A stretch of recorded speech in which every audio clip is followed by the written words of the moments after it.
Home Klein, the show for business and jobs powered by Tandem HR. Heard Sunday evenings at 6. Only the biggest stories, only the biggest guests, and only the biggest opinions. This is AM 560, The Answer. Good morning, Dan and Amy. We've tried to be level-headed in the face of the hysteria over vaping after the outbreak of a number of people getting seriously ill, including a handful dying. Yeah, the 7th person died yesterday, a California man who had already some pre-existing conditions. Yeah. He was an older man. But the way it's being reported conflates a lot of different issues, which, of course, is always the problem with the press, conflating issues.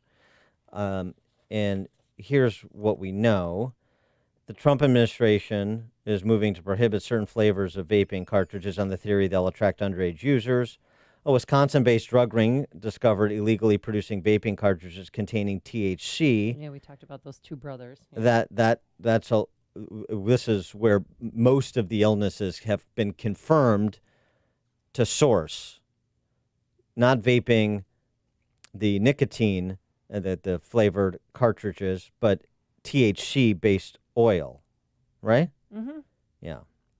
The illegal misuse of vaping devices is the real issue here. Yeah, but the that's black not, market is huge right now. Yeah, but that's not been the response. The response from New York and Michigan and the Trump administration has been to ban. And one man who I heard him this morning, he owns a vaping company in New York, and he said, "Are you kidding me? Now I'm getting punished for selling an illegal product, and now the black market's going to surge because people still want to vape." John Tierney, who's a contributing science columnist for the New York Times, writes at City Journal, "The war on nicotine vaping has reached a new level of absurdity. It was bad enough when public officials, politicians, and the press reacted to the recent outbreak of respiratory illness among vapers of marijuana by failing to warn the public in a clear manner.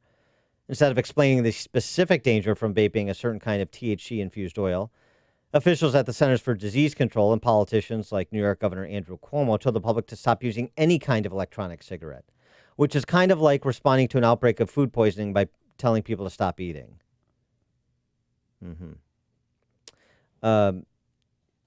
The science on this, what we know about e-cigarettes, in an article published last month in Expert Review of Respiratory Medicine, a team of Italian, Canadian, and American scientists surveyed the clinical research into e-cigarettes and reported that no studies reported serious adverse effects or significant changes in pulmonary functions. Those findings jibe with the conclusions by British medical authorities that nicotine itself is no more harmful than caffeine and that e-cigarettes are at least 95% safer than tobacco cigarettes. So you're going to ban vaping to push people back to using The originals. Yeah. Marlboro Men, that's what's which are more dangerous. right. And people should have a choice. For more on this and the larger conversation about addiction, we're pleased to be joined by Judith Grisel. She is a behavioral neuroscientist, professor of psychology at Bucknell University, and author of Never Enough, The Neuroscience and Experience of Addiction. Dr. Grisel, thanks so much for joining us. Appreciate it. Good morning. Morning. So before we get into sort of the sort of more global issue of addiction and the various challenges, alcohol, opioids, and so forth, marijuana underneath that, what's been your reaction to the response to this outbreak of respiratory illnesses associated with apparently vaping an illegal product or using vaping devices illegally? Yeah, I wasn't aware that it had been narrowed down to THC. So my understanding was that there was a compound, a derivative of vitamin E, actually, that may be toxic in some cases. I think Yes. we really don't understand it very well. We do know that, as you mentioned, tar in tobacco is really the most damaging component. So I have been thinking, along with most people, that vaping was preferable. But I do feel like that we don't have enough data on it, and I hate for the data to be ascertained from patients who are dying. So it would be important, I think, to actually learn about what are the compounds in vaping and how are they incorporated and metabolized in the lungs. And I think right now we don't know. It's true that nicotine is highly, highly addictive. And if anything, the nicotine contained in vaping will be more addictive because you can get more even more quickly than you can with smoking. So, I think there's a lot of issues in this area, but they're not resolved as far as I understand. Well, talking about addictions, how do drug and alcohol abuse affect the brains of young people? Yeah, well, so the brain is so plastic. Anything we do is changing our brain. Listening to the radio or going for a bike ride or watching TV, our brain is always very responsive. It's kind of different from other organs in that way. It's kind of a two-way street. But drugs are such potent stimuli. They're really stronger than normal stimuli, you might say. And for that reason, they have really potent effects on the brain structure and function. Now those effects are going to be even higher during periods where the brain is undergoing, especially changing, and that includes adolescence for sure. So between about puberty and 25, there's really the kind of final scaffold, I guess, for the brain is being determined, and during that period, drugs of abuse are really able to produce lasting effects on brain structure, on the pathways and the connections between cells. And those things then help constrain the functions. So things like our mood and the way we think and our impulsivity and our sensitivity to reward. So it is a particularly vulnerable time. Well, speaking of the vulnerable time, then what is your disposition towards the education that is being provided associated with the move for legalization of marijuana, state by state, but ultimately around the country? Yeah, that's a tough question. I'm not an expert in law. I do know I was someone who used a lot of drugs in my teens to my detriment and ended up pretty bad off. And there were a lot of those drugs that were illegal. And I do think that we have shown over the last 50 years that laws are not great ways to control people's behavior. People like me disregard laws all the time. People double park, they speed, and they take illicit drugs. And I don't think that better or stronger laws or more powerful, punishments are going to affect this growing epidemic, really, of addiction. So but on the other hand, I think that maybe educating people about how the brain changes and what the consequences are and how, it really is, addiction is the third leading cause of death in the world that's preventable. So it's a tremendous number of people. In the U.S., 1 in 8 are considered alcoholic adults. So it's just really the consequence of using a lot of drugs is addiction.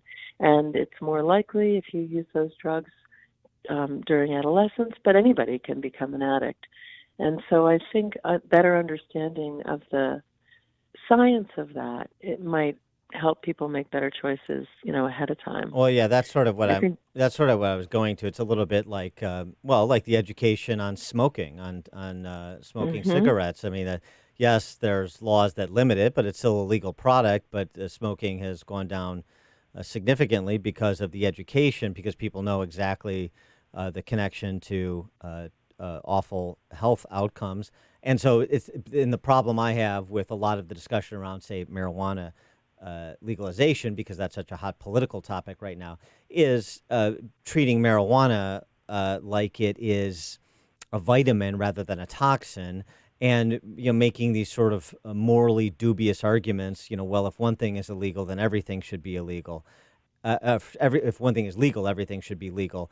Not getting into the details about the strength of today's marijuana versus your, now grandparents' Woodstock marijuana and so forth. I mean, that's sort of what I'm saying is I don't know that the education level about the impact of these drugs is where it needs to be.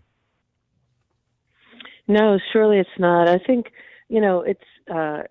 it's not a vitamin, and I don't think it's a toxin either. Certainly not like tar is a toxin. Nicotine isn't a toxin necessarily either. But I think that you're right. We need more evidence-based policies and education. And I think a lot of the evidence about how marijuana affects the brain and development and subsequent behavior is still unresolved. So this is a problem because the way we figured out that nicotine and cigarettes were so bad is many, many people died from cancer.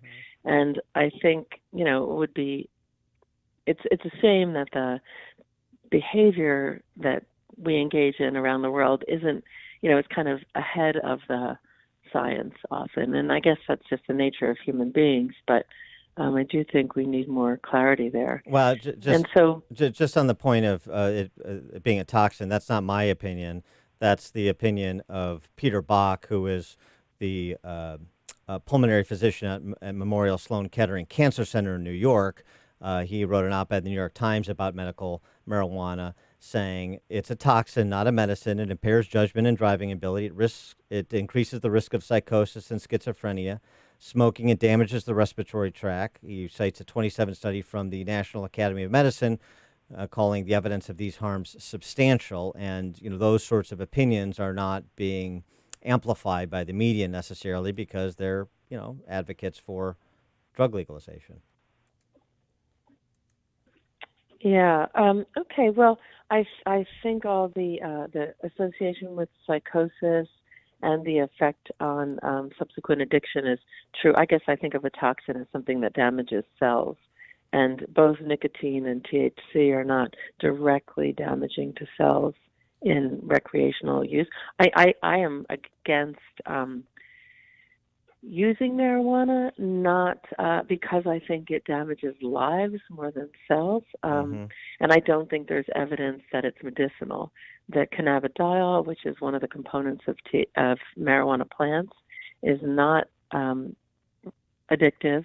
It's not something that alters your perceptions, and it does have some medicinal benefit, but that's not what we're talking about. We're talking about THC, which so far, in good, well-controlled, long-term studies has not been assessed. You talked about your experience of addiction personally. How did you kick the habit? Well, I started when I was 13, and I used for about 10 years and lost pretty much everything during that time. I ended up in a treatment center where I learned that if I wanted to live, I needed to be abstinent. And although I was dubious about that at the time, I kind of gave it a good try. And the more I stayed clean, the more my head cleared up, the more I realized kind of how much was at stake, and it began to affect me as I got the drugs out and I wasn't quite so numb, so I decided to, I guess I'm naturally scientific, so I just decided to test the hypothesis that I had a killer disease and that I needed to stay clean. So I used that proclivity for science to try to understand the disease. And the more I learned how complex it was, and how also sneaky in a way, because like me, many people kind of fall into it. And we're just talking about cigarettes, smoking cigarettes, at first they're enjoyable, but pretty soon they're killing you, but you don't want to stop because that seems worse than death. So that's how it is with all drugs in a way. And so I've been doing basic science in the basement of biology buildings, trying to understand the predisposition for addiction. Why was I at maybe increased risk, and why are some people at increased risk compared to others? And so that's how I did it. I came in the back door, I guess. I was curious about my own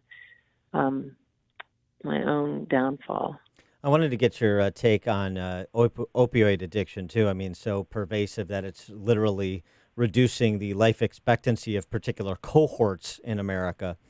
and of age and demographic cohorts. And you suggest in a piece that I read over at NPR that methadone is actually not a good way to reduce or to assist somebody who is addicted to opiates. How should we be looking at the opioid problem in America? Well, I think like all addictions, there's no easy way out of it. If someone's offering you an easy way, you should be suspicious, because it's basically like paying back a debt, and you kind of have to restore that account one way or another. And really, it's kind of a long, slow climb out of a hole that my drug use dug for me, and I participated in. So the problem with substitution therapies like methadone is that you're not really paying back the debt. You're just not using maybe the most damaging thing. I'm especially against methadone because because of its pharmacokinetics, it's a very long-lasting opiate. It, in a way, deepens the addiction. It makes it harder to get clean. And I'm a proponent of, abstinence, because I think that is a way for a free life. I think any using addict is kind of locked into their using. So methadone, because of its pharmacology, is a very long-lasting drug that you really need to take maybe for the rest of your life. Suboxone is another chemical that's a little better. It's kind of like Chantix is for cigarettes, so it's not quite as good as the opiates, but it staves off some of the withdrawal. And I think it is a very useful short-term strategy for getting over the initial hump. But I still think that ultimately the goal should be to be opiate free, and I think that takes a lot of time and support, and that there's no easy fix for it. Yeah, like paying back a debt. That's an interesting analogy. She is Dr. Judith Grisel. She's a behavioral neuroscientist, professor of psychology at Bucknell University. The book, Never Enough, The Neuroscience and Experience of Addiction. Dr. Grisel, thanks for joining us. Appreciate it. Thanks for having me. And she joined us on our turnkey.pro answer line.